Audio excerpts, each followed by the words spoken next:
চট্টগ্রামের সরকারি city college শিক্ষার জায়গা নাকি ক্ষমতার লড়াইয়ের ময়দান? মঙ্গলবার 21শে এপ্রিল সকাল থেকেই উত্তপ্ত হয়ে ওঠে ক্যাম্পাস। ছাত্রদল ও ছাত্র শিবিরের মধ্যে দফায় দফায় সংঘর্ষ, ইট পাটকেল, লাঠি সোটা আর আতঙ্কে ছুটে চলা সাধারণ শিক্ষার্থীরা। ঘটনার সূত্রপাত একটি গ্রাফিতি নিয়ে। দেয়ালে লেখা ছিল ইআই ও ছাত্রলীগ মুক্ত ক্যাম্পাস, কিন্তু রাতের আধারে সেই লেখায় হাত পড়ে। ছাত্র শব্দটি মুছে সেখানে লেখা হয় গুপ্ত। সেই শব্দই যেন আগুনে ঘি ঢেলে দেয়। সকালে শুরু হয় প্রথম দফার সংঘর্ষ।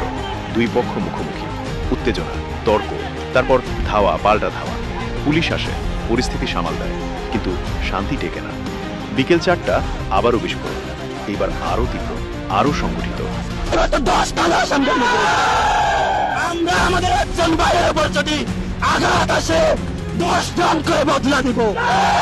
আমরা এক মুহূর্তের জন্য আমাদের ময়দান ছেড়ে যাব না।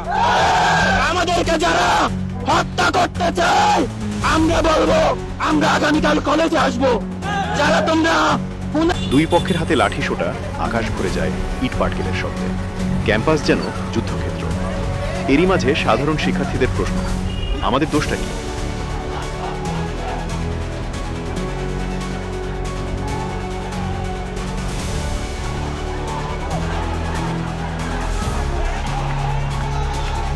কেন ক্লাস বন্ধ হবে? কেন পরীক্ষা স্থগিত হবে?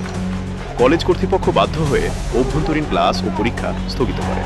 তবে জাতীয় বিশ্ববিদ্যালয়ের অধীন কিছু পরীক্ষা চালু থাকে, যেন বিশৃঙ্খলার মাঝেও নিয়ম ধরে রাখার এক দুর্বল চেষ্টা। আর পুলিশ ঘটনাস্থলে উপস্থিত থাকলেও অনেকের চোখে তাদের ভূমিকা ছিল নির্বিকার। নিয়ন্ত্রণে আনার চেষ্টা ছিল, কিন্তু পরিস্থিতি কি সত্যিই নিয়ন্ত্রণে ছিল? এই ঘটনা নতুন কিছু নয়। বাংলাদেশের অনেক শিক্ষা প্রতিষ্ঠানেই ছাত্র রাজনীতি এখন শিক্ষার চেয়ে বড় হয়ে দাঁড়িয়েছে। প্রশ্ন উঠছে, ক্যাম্পাস কি শিক্ষার্থীদের নাকি রাজনৈতিক শক্তি? শেষ পর্যন্ত ক্ষতিগ্রস্ত হয় কে? না ছাত্রদল, না ছাত্র শিবির। ক্ষতিগ্রস্ত হয় সাধারণ শিক্ষার্থী, তাদের ভবিষ্যৎ আর শিক্ষার পরিবেশ। ক্যাম্পাস কি আবার শিক্ষার জায়গা হয়ে উঠবে, নাকি এমন সংঘর্ষই হয়ে উঠবে, নতুন সংঘর্ষই হয়ে উঠবে